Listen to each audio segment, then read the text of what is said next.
दोस्तों, कैसे हैं आप सब। ड्रीम्स मोटो में एक बार फिर आपका स्वागत है। दोस्तों, आज का वीडियो उन स्टूडेंट्स के लिए बहुत ही ज़्यादा इंपॉर्टेंट है जो क्लास 10th के बाद सोच रहे हैं कि मतलब जो मेडिकल फील्ड है उसमें अपना करियर कंटिन्यू किया जाए। मतलब जैसे क्लास 10th कंप्लीट हो चुकी है तो अब मतलब उनको अगर डॉक्टर बनना है तो उसके लिए उनको क्या क्या स्टेप्स फॉलो करने पड़ेंगे। मतलब उनको कौन सा एग्ज़ाम में पार्टिसिपेट करना पड़ेगा, कौन सा सब्जेक्ट जो अपकमिंग जो भी क्लासेस हैं उनके लिए कौन सा सब्जेक्ट कंटिन्यू करना पड़ेगा। तो बहुत सारे जो डाउट्स हैं उनको लेकर स्टूडेंट्स काफ़ी कंफ्यूजन में रहते हैं।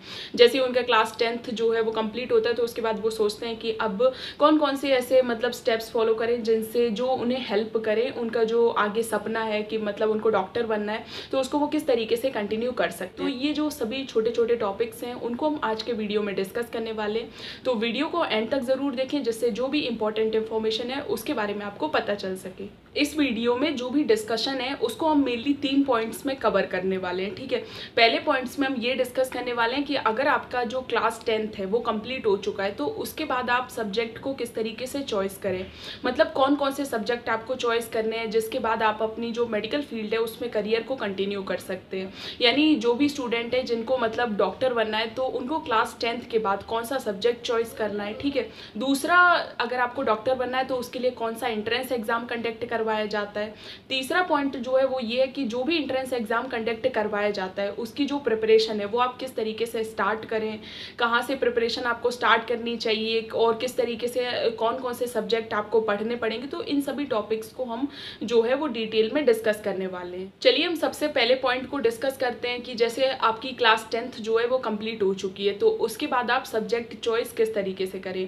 अगर आपको मतलब डॉक्टर जो है वो बनना है और मेडिकल फील्ड को कंटिन्यू करना है एज ए करियर तो आपको क्लास 10th जैसे ही आपकी कंप्लीट होती है उसके बाद आपको जो बायोलॉजी जो सब्जेक्ट है उसको मेन सब्जेक्ट के तौर पर आपको कंटिन्यू करना पड़ेगा, ठीक है।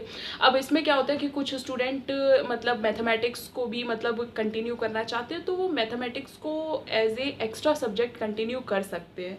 नहीं तो अगर आपको डॉक्टर बनना है तो आपको मेनली जो आपका मेन सब्जेक्ट रहना चाहिए वो बायोलॉजी जो है वो मेन सब्जेक्ट ही होना चाहिए, ठीक है। तो जो भी स्टूडेंट सब्जेक्ट को लेकर कन्फ्यूज़न में है कि अगर डॉक्टर बनना है आगे और मेडिकल फील्ड को एज ए करियर कंटिन्यू करना है तो बायोलॉजी जो सब्जेक्ट है आप उसको चॉइस कीजिए और उससे अपनी 11th और 12th जो क्लास है उसको कंप्लीट कीजिए। सेकेंड पॉइंट हम जो डिस्कस करने वाले हैं उसमें हम ये डिस्कस करेंगे कि जैसे आपकी क्लास 10th कंप्लीट हो चुकी है, ठीक है। उसके बाद आपने as a main subject biology जो सब्जेक्ट है उसको भी चॉइस कर लिया। अब इससे आप क्लास 11th और क्लास 12th को कंटिन्यू आगे करेंगे। उसके बाद जो स्टूडेंट्स के माइंड में क्वेश्चन आता है कि मतलब अगर आपको डॉक्टर बनना है तो उसके लिए क्लास 12th के बाद कौन सा एंट्रेंस एग्जाम कंडक्ट करवाया जाता है, उस एंट्रेंस एग्जाम में पार्टिसिपेट किस तरीके से करेंगे, उसके लिए प्रिपरेशन किस तरीके से करेंगे। तो जो एंट्रेंस एग्जाम जिसमें आपको पार्टिसिपेट करना पड़ता है अगर आपको डॉक्टर बनना है तो उसका नाम है नीट, ठीक है। ये जो नीट है वो एक नेशनल लेवल पर होने वाला मेडिकल के लिए एंट्रेंस एग्ज़ाम है।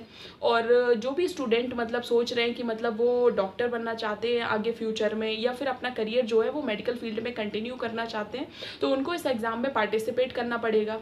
अब तीसरा जो सबसे डाउट वाला क्वेश्चन ये है कि अगर नीट एग्ज़ाम में पार्टिसिपेट करते हैं तो उसके लिए प्रिपरेशन कब स्टार्ट करें। तो जैसे अभी जो भी स्टूडेंट हैं जिनके मतलब क्लास 10th कंप्लीट हुई है, ठीक है, और उसके बाद वो सोच रहे हैं कि मतलब डॉक्टर जो फील्ड है उसको कंटिन्यू करें और जो मतलब डॉक्टर किस तरीके से बने, मेडिकल फील्ड में एज अ करियर किस तरीके से कंटिन्यू करें, तो वो क्या कर सकते हैं। जैसे उन्होंने जो बायोलॉजी है उसको मेन सब्जेक्ट के तौर पर चॉइस कर लिया है, अब क्या कर सकते हैं कि आपके लिए फ़ायदा ये है कि अगर आप क्लास 10th के बाद अपनी प्रिपरेशन स्टार्ट कर देते हो, जैसे आपकी स्कूलिंग चल रही है उसी के साथ अगर आप नीट एग्ज़ाम के लिए प्रिपरेशन करना स्टार्ट करते हो तो आपको 2 बेनिफिट है। पहला, आपको मतलब अलग से पढ़ने की ज़रूरत नहीं है क्योंकि जो भी क्लास 11th और क्लास 12th का सिलेबस है वही क्वेश्चंस जो हैं वो नीट एग्ज़ाम में पूछे जाते हैं उसी सिलेबस से। तो अगर आप क्लास 11th और क्लास 12th का सिलेबस स्कूल में अच्छे से पढ़ रहे हो और मतलब डिस्क्रिप्टिव स्टडी कर रहे हो, MCQs को सॉल्व कर रहे हो तो आपको एक्स्ट्रा में प्रिपेयर करने की ज़रूरत नहीं है, ठीक है। तो ऐसा भी है कि मतलब आप बोर्ड एग्ज़ाम्स के लिए थोड़ा सा अलग मतलब आप जो लास्ट मंथ हैं बोर्ड एग्ज़ाम्स के उनके टाइम पर बोर्ड एग्ज़ाम्स के लिए पढ़ लीजिए और जो अभी आप कंटिन्यू प्रिपरेशन अपनी नीट एग्ज़ाम के लिए स्टार्ट कर दीजिए क्योंकि सिलेबस तो सेम ही है, बस पैटर्न अलग अलग है कि बोर्ड एग्ज़ाम्स में आपसे क्वेश्चंस जो है वो सब्जेक्टिव फॉर्म में पूछे जाते हैं और जो नीट एग्ज़ाम है उसमें जो MCQs वगैरह है उस फॉर्म में क्वेश्चंस पूछे जाते हैं। तो अगर आप अपनी प्रिपरेशन अगर अभी से स्टार्ट कर दोगे तो आप एक तो सिलेबस कवर कर लोगे, सकते। दूसरा क्या होगा कि जैसे ही आपका क्लास 12th कंप्लीट होगा तो उसके बाद आप नीट एग्ज़ाम में डायरेक्ट पार्टिसिपेट कर सकते हो, जिसके बाद क्या होगा कि आपको ड्रॉप लेने की भी ज़रूरत नहीं है। तो आपकी जो भी मतलब स्टडी है वो एक कंटिन्यू वे में चलती रहेगी। तो आप नीट एग्ज़ाम के लिए जो प्रिपरेशन है वो क्लास 10th के बाद क्लास 11th और क्लास 12th 2 साल में कंप्लीट कर सकते हो।